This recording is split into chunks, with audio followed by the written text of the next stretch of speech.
to remain in South Korea to this day. Well, there's a new warning from the FBI now. Closer to home, your response to a certain email could cost you thousands of dollars. The FBI saying online scams are out of control. They're growing by the week, and the scammers are far more sophisticated, and the feds say everyone is a target. Richard Kolko is a special agent with the FBI. And, sir, good morning to you.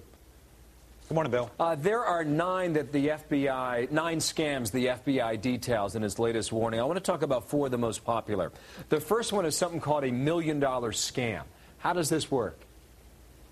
Well, Bill, I'll explain we'll go through the four different scams that you want to talk about, but there's a common thread between all of them, and it really is more than nine. They're trying to get your personal information so they can do identity theft, and they're trying to find a way into your bank account so they can steal your money. The one you've asked about, the $1 million one, is, gee, you get an email that says you've won a trip, you've won a contest at the Oprah Winfrey show, you've been sitting at home waiting for something good like this to happen. Well, the good part is you've got the email and it says there's better things for you if you just send your money down the road. So they're trying to get your personal information, or they want you to purchase an airplane ticket, some hotel reservations, send them the money now. Obviously, there is no reward at the end of this scam, and you are just going to be out that money and potentially a victim of identity theft. They scam you when they get your no problem, clear your throat, it's no problem. When they get that personal information, that's when they've got you, because they can take and do it, whatever they want to do with it. Now, there's a grandparent scam out there where an email will be sent to a grandparent that says, hi, it's your favorite grandson. How does this work? This is just an extension of many years ago when the elderly people were more susceptible to the telemarketing scams. Now this is going on to email and the internet and all the information pardon me, that's available on the internet now. So you can find family information about an elderly person who probably has some grandchildren. They're sending an email or usually actually picking up the phone, usually from another country. The connection isn't so good. Hi, Grandma. I'm in trouble up here. My car broke down. I lost my wallet. Can you help bail me out? Grandma may be temporarily confused, not sure who she's talking to, and in many cases have wired money to these people. Yeah, and that's when they've got you, too. There's an FBI scam out there. I mean, you know about this. What's happening on that? I think I've been used in several of those.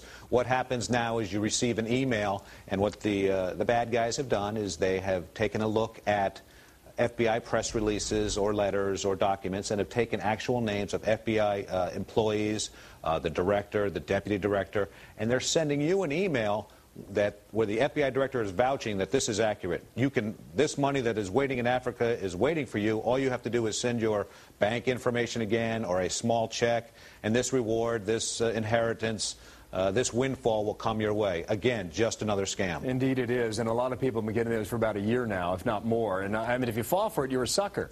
Don't do it. And if you see an attachment or if you see somebody that sends you an email and you can't identify the return address, by golly, don't open the attachment. And don't even respond to that email. If they really want to get a hold of you, they'll figure out a way. The last one, I think this is the most insidious. The mystery shopping scam. When you consider that people are online already buying and purchasing items, this is where they get you. Explain that.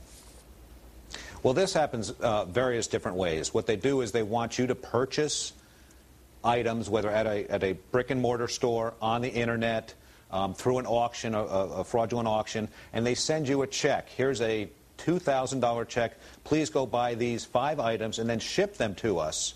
And by the way, if it doesn't cost the full $2,000, wire us the money. So people will go deposit that check into their bank account, forgetting there's maybe a week or 2 week hold on that money, go over to the store, purchase those items, put them in a shipping company, send them over, send the $500 extra money, and then the end result is the check doesn't clear. Yeah, so they are out that entire amount of money. Listen, thank you, Richard, for coming in today. 2 takeaways from this particular segment, though. If you get an email from somebody you can't identify, don't respond.